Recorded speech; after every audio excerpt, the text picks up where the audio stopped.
वक्त से लड़कर जो नसीब बदल दे, इंसान वही जो अपनी तकदीर बदल दे। कल क्या होगा कभी मत सोचो, क्या पता कल वक्त खुद अपनी तस्वीर बदल दे। Good morning. सुबह का वक्त है, उम्मीदों से भरी एक सुबह फिर से है।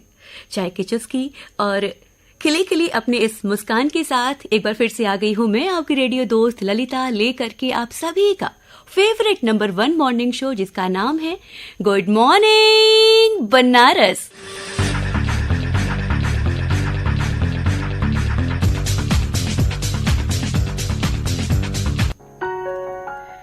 कहते हैं कि जिंदगी में सभी शब्दों का अर्थ मिल सकता है, जिंदगी में सभी शब्दों का अर्थ मिल सकता है, लेकिन जीवन का अर्थ जीवन जीकर और संबंध का अर्थ संबंध निभाकर ही मिल सकता है। और जिंदगी की किताब में ना धैर्य की कवर का होना बहुत जरूरी है, क्योंकि धैर्य ही तो है जो जिंदगी के हर पन्ने को बांध कर रखता है। जिंदगी में समस्या देने वालों की हस्ती कितनी भी बड़ी क्यों न हो, जिंदगी में समस्या देने वालों की हस्ती कितनी भी बड़ी क्यों न हो, पर ईश्वर की कृपा दृष्टि से बड़ी नहीं हो सकती। यहाँ राजकोशी की कुछ खूबसूरत पंक्तियां आपको बताना चाहूंगी। हमें पता है कि दर्द कितने काम के हैं, हमारे आंख में आंसू तुम्हारे नाम के हैं। मेरी तरफ से फकत उन्हें ये बता देना कि अभी भी माला में मोती उन्हीं के नाम के हैं।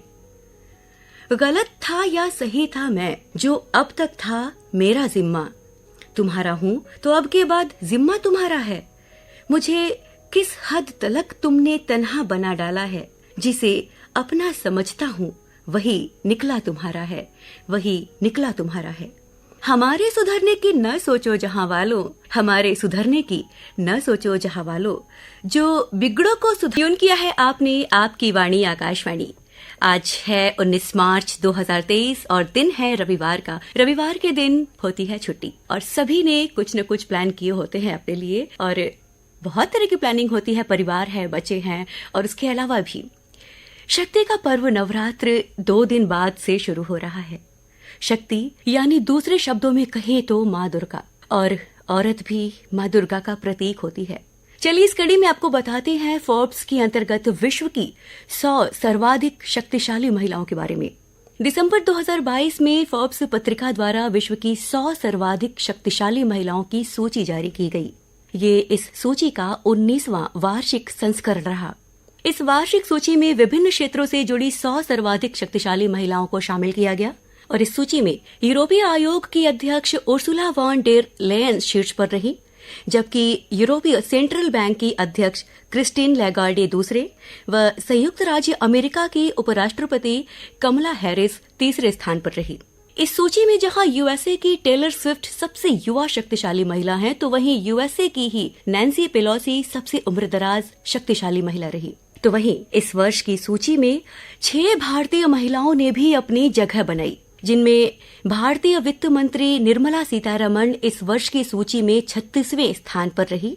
उन्होंने लगातार चौथी बार इस सूची में अपनी जगह बनाई। HCL की चेयरपर्सन रोशनी नाडार मल्होत्रा 53वें स्थान पर, सेबी की अध्यक्ष माधवीपुरे बुच 54वें स्थान पर, सेल की अध्यक्ष सोमा मंडल 67वें, बायकान के संस्थापक किरण मजुमदार 77वें व नायका के संस्थापक व CEO फाल्गुनी नायर 19वें स्थान पर रही। तो वहीं इस वर्ष की सूची में 4 भारतीय महिलाओं प्रियंका चोपड़ा, सिरिशा बांदला, स्नेहा जावाले और गीतांजलि श्री को भी शामिल किया गया। तो वास्तव में ये बहुत ही गर्व की बात है हमारे लिए, हमारे देश के लिए, और खास करके हमारे देश की महिलाओं के लिए।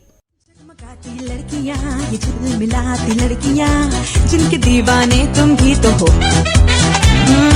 हंसती गाती लड़कियां, खिलखिलाती लड़कियां, चाहती सब क्या है ये सुनो। इन सब के मन, इनकी धड़कन, सुनो जरा सपने क्या है, इन आँखों में दिल में है क्या अरमान।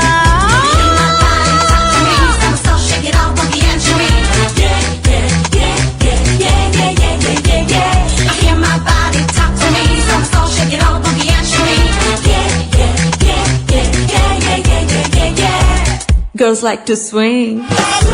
जरा आगे निकल के, नए रंगों में ढल के,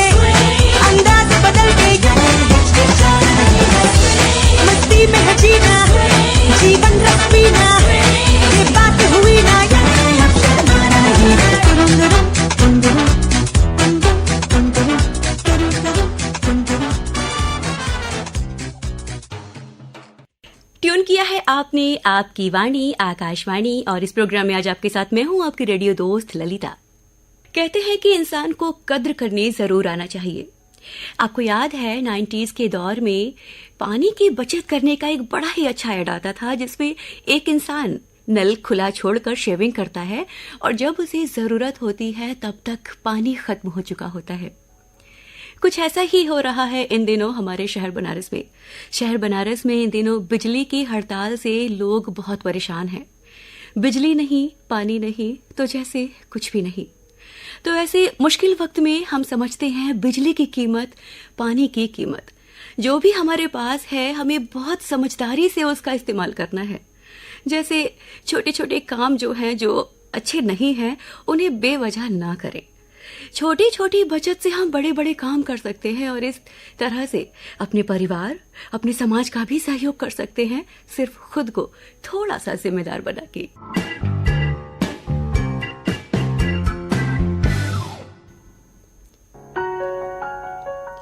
गुड मॉर्निंग बनारस प्रोग्राम इस वक्त आप सुन रहे हैं आपकी वाणी आकाशवाणी से। भारतीय क्रांतिकारियों के बारे में एक्शन फिल्म RRR ने 2023 के अकादमी पुरस्कारों में नातू नातू गीत के लिए सर्वश्रेष्ठ मूल गीत के लिए ऑस्कर का खिताब जीता। ये पुरस्कार जीतने वाला किसी भारतीय फिल्म का ऐसा पहला गीत है। गाने को गीतकार चंद्रबोस और संगीतकार MM ने लिखा है। अब आइए आपको बताते हैं इस गीत के बारे में थोड़ी सी बातें। 24 मार्च 2022 को रिलीज हुई चर्चित फिल्म RRR का चर्चित गाना नाटो नाटो। इस गाने में ऐसा क्या है, इसे कैसे तैयार किया गया और ये गाना आया कहां से?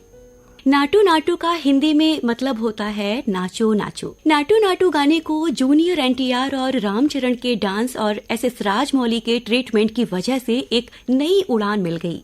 राजमौली के ट्रीटमेंट की वजह से असल में जूनियर NTR और रामचरण दोनों ही तेलुगु फिल्म इंडस्ट्री के बेहतरीन डांसर हैं। फिल्म के निर्देशक SS राजमौली ने ये बात जानते थे और चाहते थे कि फिल्म में कोई ऐसा गाना हो जिस पर अगर दोनों अभिनेताओं को एक साथ डांस करते हुए दिखाया जाएगा तो बहुत अच्छा होगा। SS राजमौली ने अपना ये आइडिया फिल्म के संगीतकार कीरावानी से साझा किया। तब कीरावानी ने तेलुगु गीतकारों में से अपने पसंद के गीतकार चंद्रबोस को चुना। उनसे कीरावानी ने कहा कि गाना ऐसा होना चाहिए कि इस गाने में दोनों एक्टर अपने डांस से जोश और उत्साह पैदा कर सके। आप जैसा चाहे लिख सकते हैं, बस ये ध्यान रखिएगा कि फिल्म 1920 में होने वाली घटनाओं के इर्द गिर्द घूमे। राजमौली, कीरावानी और चंद्रबोस ने इस गाने पर 17 जनवरी 2020 से अपना काम शुरू कर दिया और 90% गाना 2 दिन में बनकर तैयार भी हो गया। हालांकि कई तरह के बदलाव और एडिटिंग में इस गाने को तैयार किया गया। और अब नाटू नाटू ये शब्द गाने में कैसे आया, इसके पीछे की भी एक कहानी आपको बताते हैं। एक दिन चंद्रबोस अपनी कार में बैठे थे और RR के दफ्तर जा रहे थे। उनके हाथ स्टीयरिंग पर थे, लेकिन दिमाग गाने पर लगा हुआ था। तभी उनके दिमाग में ये लाइन आई, नाटो नाटो। इस तरह कोई धुन अभी तक नहीं बनी थी। उन्होंने इसे तेज गति में बुना ताकि लोगों में ये गाना सुनकर जोश भर जाए। 2 दिनों में उन्होंने गाने के 3 मुखड़े बनाए और तब वो कीरावानी से मिले और उन्होंने अपना पसंदीदा छंद आखिरी में उनको सुनाया। इसके पीछे 2 और छंद सुनाए। चंद्रबोस के इन छंदों को कीरावानी ने बहुत पसंद किया और इस तरह ये गाना फाइनल हो गया। और अब बात इस गाने के फिल्मांकन की।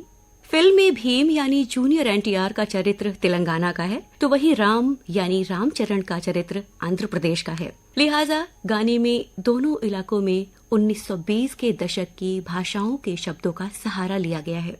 कोरियोग्राफर प्रेमा रक्षित ने इस गाने के लिए लगभग 95 स्टेप कंपोज किए। सिग्नेचर स्टेप के लिए उन्होंने 30 वर्जन तैयार किए, खासकर उस दृश्य में जिसमें MTR और रामचरण हाथ पकड़कर डांस कर रहे हैं। ये गाना यूक्रेन के राष्ट्रपति भवन के बैकग्राउंड में फिल्माया गया और शूटिंग के दौरान गाने के आखिरी छंद में बदलाव किया गया था। फिर बदला हुआ गाना रिकॉर्ड किया गया और शूट हुआ।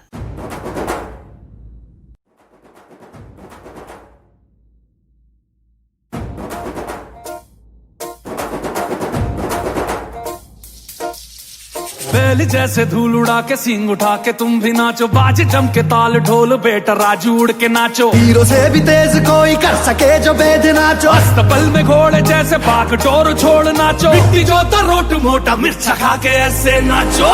हाँ जा छोरे हाँ जगोरे हाँ जा छोरे नाचो नाचो नाचो नाचो नाचो नाचो वीर नाचो नाचो नाचो नाचो नाचो नाचो नाचो यार नाचो नाचो नाचो नाचो कच्ची कैरी जैसा खट्टा नाचो नाचो नाचो नाचो बिच्छू काटा लागे ऐसा नाचो।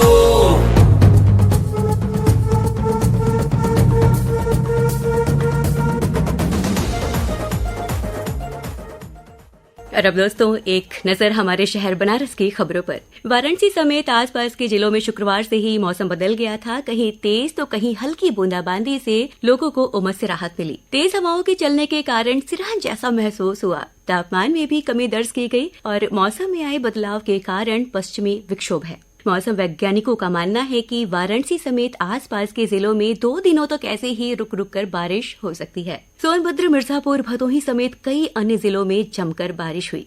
अगली खबर की तरफ आगे बढ़ते हैं। रामायण को लेकर यूपी सरकार लगातार बड़े कदम उठा रही है। इसी के अंतर्गत अब वाराणसी के संपूर्णानंद संस्कृत विश्वविद्यालय में भी शोध पीठ स्थापित होने जा रहा है। इस शोध पीठ में कोई भी व्यक्ति रामायण पर शोध कर सकता है। बड़ी बात यह है कि पूरे देश में जितनी भी भाषाओं में रामायण लिखी गई है उन सभी के बारे में यहां शोध कराया जाएगा। ये योजना मुख्यमंत्री योगी आदित्यनाथ की है, जिसके लिए डिप्लोमा और सर्टिफिकेट कोर्स भी रखा गया है। शोध करने वाले छात्रों को बाकायदा सर्टिफिकेट दिया जाएगा। बता दें कि संपूर्णानंद संस्कृत यूनिवर्सिटी का इतिहास 232 वर्ष पुराना है। बढ़ते हैं अपनी अगली खबर की ओर। जनपद का कैंट रेलवे स्टेशन मई से अब नए रूप में नजर आएगा। इस स्टेशन पर यात्रियों को नई सुविधाएं मिलने जा रही हैं, जो कि उनकी यात्रा को न सिर्फ सुगम बनाएगी बल्कि ट्रैफिक के दबाव को भी कम करेगी। यहाँ यात्रियों के लिए 2 नए प्लेटफॉर्म के साथ बाईपास लाइन और 2 प्लेटफॉर्म के परिक्षेत्र को भी बढ़ाया जा रहा है, जिससे रेलवे स्टेशन पर खड़ी होने वाली ट्रेनों को प्लेटफॉर्म मिल सके और कम समय में यात्री गंतव्य तक पहुंच सके। प्रधानमंत्री नरेंद्र मोदी 24 मार्च को अपने संसदीय क्षेत्र बनारस में देश के पहले सार्वजनिक परिवहन रोपवे की आधारशिला रखेंगे। पीएम वाराणसी के कैंट स्टेशन पर इसका शिलान्यास करेंगे, जिसकी तैयारी चल रही है। रोपवे के बाद काशी विश्वनाथ जाने वाले श्रद्धालुओं की राह आसान हो जाएगी। रेलवे स्टेशन पहुंचने पर पर्यटक कुछ ही मिनटों में गोदौलिया पहुंच जाएंगे और फिर वहां से वो बाबा विश्वनाथ के दर्शन सुगमता पूर्वक कर सकेंगे। तो भाई दिनों दिन उन्नति हो रही है और हम भी यही चाहेंगे और आप भी यही चाहेंगे। तो चलिए इसी के साथ बढ़ते हैं धीरे धीरे प्रोग्राम में। जाने का भी वक्त हो गया है, क्या करें, लिमिट देखनी पड़ती है। तो चलते चलते आपसे हमेशा की तरह कुछ जरूर कहना चाहूंगी।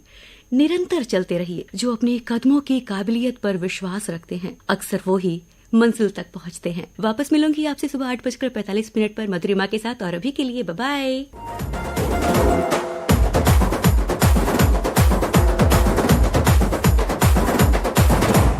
गूंज ढोल ऐसे देखो धंधना के रोगी नाचे।